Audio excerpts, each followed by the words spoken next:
All right, NDP Leader Andrea Horwath announcing her party's top priorities ahead of the June election. Let's listen.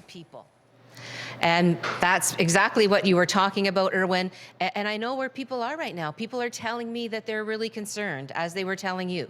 The costs of everything are going through the roof. Our healthcare system is in crisis. The cost of housing is completely unaffordable. And we know that Doug Ford's Conservatives will only make things worse. We know that Doug Ford and his Conservatives cut. So while my priorities are your priorities, Doug Ford's priorities are usually with his buddies. We can do better than that in our province. But job number one is to defeat Doug Ford. Defeat Doug Ford and then start to fix the things that are broken, that have been broken for a long time. And so that's why our plan does exactly that. It focuses on the things that matter most to people. We will be bringing a universal mental health care system to Ontario so people can get the mental health services and therapies that they need without having to wait and without having to pay. We're going to make sure that our healthcare system gets the resources it needs to provide the care that people deserve. So we're going to be hiring thousands and thousands of more healthcare workers and making sure that they stay in a system that respects them and gives them the dignity and quality of work that they deserve, because that also impacts the quality of care they can provide. We are going to make sure that people can afford to live in this province, that they can afford to keep the roof over their head that they have now, and that we provide the kind of housing in this province that people need to be able to build a good life. These are the things that people have been telling me that they are concerned about. These are the things that people are telling me are their priorities. And I want to reinforce for folks, those priorities, your priorities, are actually my priorities as well. And I know that together we can fix the things that matter most to people. And that's why, in my opinion, in my discussions with people, in my conversations I've been having around the province, it's become very clear that the election is about hope. The election is about hope that we can fix the things that matter to all of us. And we can do that together. So on that note, I'm happy to be here, looking forward to the big kickoff tomorrow, and I'll take any questions that folks might have. So we'll move directly to Zoom questions this morning. If you have a question, please use the raise hand function to let us know. First question comes from Charlie Pinkerton from Queen's Park Briefing. Morning, Charlie.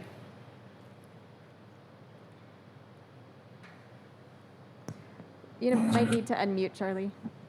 Hi, sorry, I'm in a little bit of a loud coffee shop, so please excuse me. Andrea, I wanted to ask you what you're doing today makes me recall right before, a few days before the 2019 federal election, where the federal NDP leader, Jagmeet Singh, came out and essentially shared what his priorities would be if there was going to be a minority situation. The press release we just saw from you, those priorities, is this what this today is at all? Are these sort of terms for cooperation in case that is the election result? Absolutely not. What this is an assurance to the people of Ontario that they have an option to choose the party that's prepared to fix the things that are broken, that were broken by 15 years of the Liberals. And of course, they did have 15 years to deal with the housing crisis.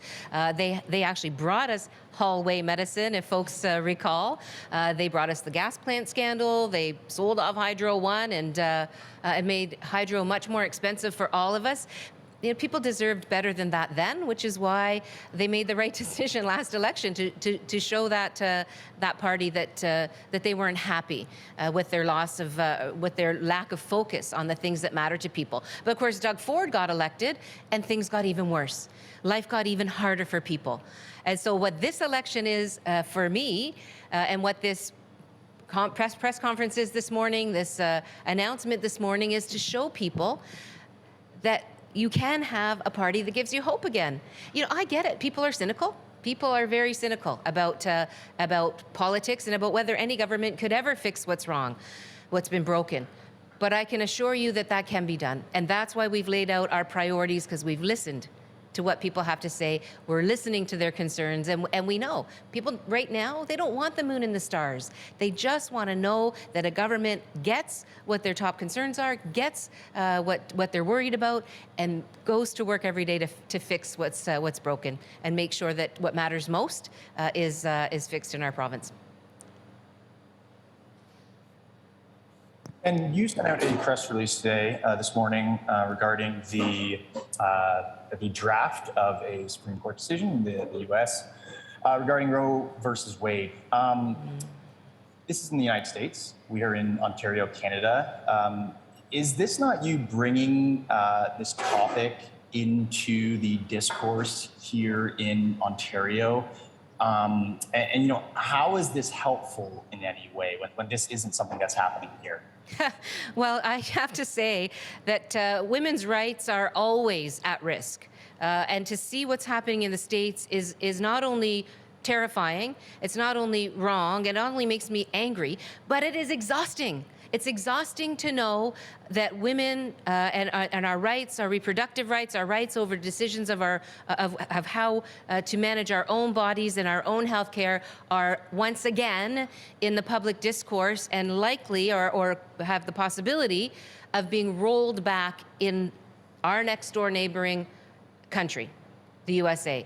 We all know that these are battles that have been fought for decades. I was fighting these battles, thinking about these issues, working towards women's rights when I was in university, before I got to university. And now, at this phase in my life, I have to worry about the rolling back of reproductive rights for women. It's every woman who is concerned about their reproductive rights, concerned about having to fight the same old battles over again, is, I'm sure, thinking exactly the kinds of things I'm thinking of. As a leader, as a woman, it's my obligation. It's required that I have a voice on these issues, regardless of where they stem from. Next question comes from Colin DeMello from Global News.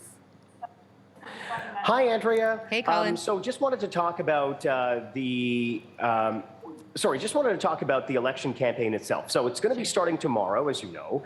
I wanted to get a sense from you about the tone of the campaign, right? In the 2018 campaign, you know, things got a little bit heated. It did get a bit nasty. We've seen from the federal election campaign as well, where there are a lot of heightened emotions coming out of the pandemic. What are you committing to in terms of tone for the campaign? How sharp are your attacks going to be against your opponents? Well, Colin, as I mentioned this morning, I'm going to try to stay as focused as I possibly can on what matters most to people. I have been talking to folks a lot over the last little while, and I think you're right. You know, people are in a very tenuous place in terms of what we've been through in the last couple of years. It's created a lot of anxiety for folks. It's created a lot of tension.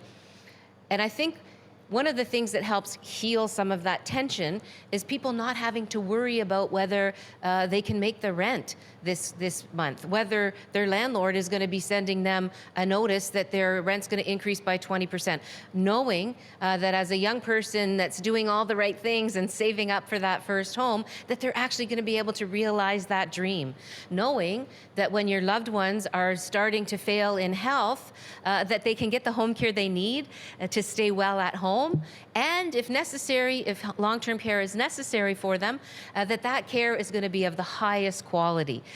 These are things that people tell me they're concerned about. Our healthcare system that really was on its knees when Doug Ford took over and continues to be even worse now. I mean, surgery backlogs, lack of staffing. In Hamilton, the Health Sciences Center is telling us that the Health Sciences complex of hospitals is telling us that they've never been worse off when it comes to their ability to meet the needs of patients coming into the hospitals. And so people need to know that these things can be fixed. And that reduces tension. When people feel that the things that matter most to them, they don't have to worry about anymore, it takes it off of their plate.